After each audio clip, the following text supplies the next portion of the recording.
Recognized. Thank you, Mr. Chairman. So this is an important hearing. Medical debt is the most common form of debt on consumer credit records. It represents about 60% of all consumer debts listed on credit reports, totals as much as $140 billion. And for the nearly 1 in 5 Americans with medical debt in collections, who are, by the way, disproportionately Black and Hispanic, it means facing aggressive and often predatory collection practices that can ruin your credit, garnish your wages, and drive you into bankruptcy. It also means that when it damages your credit score, it drives up costs for mortgages, credit cards, and other financial products. Now, medical providers often outsource their debt collection to other businesses. In recent years, one of the big players to pop up in this space is, surprise, surprise, private equity.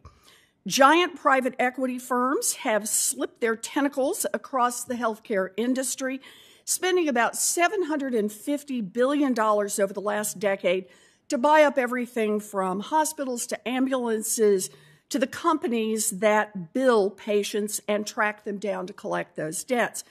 Ms. Haynes, you are an expert on medical debt collection practices and their impact on families. So let me ask you, how would you characterize private equity's collection practices? Does it have a good track record of following the law and doing right by consumers? Private equity hospitals and debt collection are as much a part of the problem in the medical debt crisis as the other players. They are very aggressive in their collection practices. They file lawsuits against patients. They harass them via phone, report their debt to CRAs, even when the debt isn't owed. They are as big a player in the medical debt crisis as any other players in this crisis. And I should say that these aggressive debt collection practices involving liens on homes are particularly damaging. Hospitals, once they actually seek a lien on a home, it can really damage the person's current asset value and their housing stability ultimately. Right. And I just want to underline one of the phrases you used in there, including when the debt is not even owed. Yes. I'd like to know how much of those $300 medical bills are not actually even owed. But debt collection is an ideal business for private equity because their whole business model rests on squeezing companies and people dry. The standard playbook is to buy up a company by loading it up with debt, squeeze the company to extract profits, then take the money and run after a few years. In the medical debt collection business, that means doing whatever it takes to collect as much money as possible from patients and do it as fast as they can.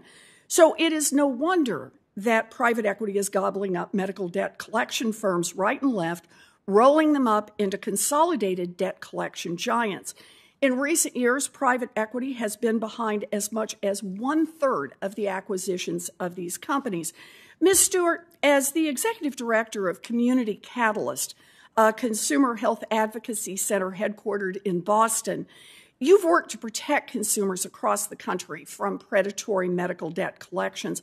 In your view, is the consolidation of medical debt collectors under private equity ownership likely to be in consumers' best interests? Senator, as you noted, the objective of private equity is, generally speaking, to make big profit and to attract investors. In the world of healthcare delivery, private equity has usually meant rising healthcare costs, particularly for people. So if past practice is a predictor of the future, it is highly unlikely that private equity consolidating medical collection practices is going to be a good thing for people. Thank you. You know, medical debt is one of the biggest threats to families' financial security, and I'm glad that the CFPB has taken steps to reduce this risk, including by pressuring the big 3 credit reporting agencies to clear up to 70% of medical debt from credit reports. This is going to boost scores for millions of Americans. But we also need to crack down on the role that Wall Street private equity firms are playing in the medical debt crisis, whether that's providing care, billing, or debt collection.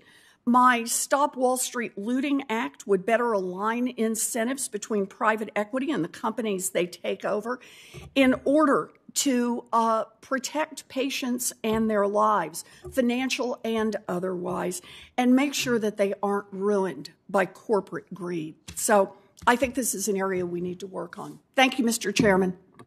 Thank you.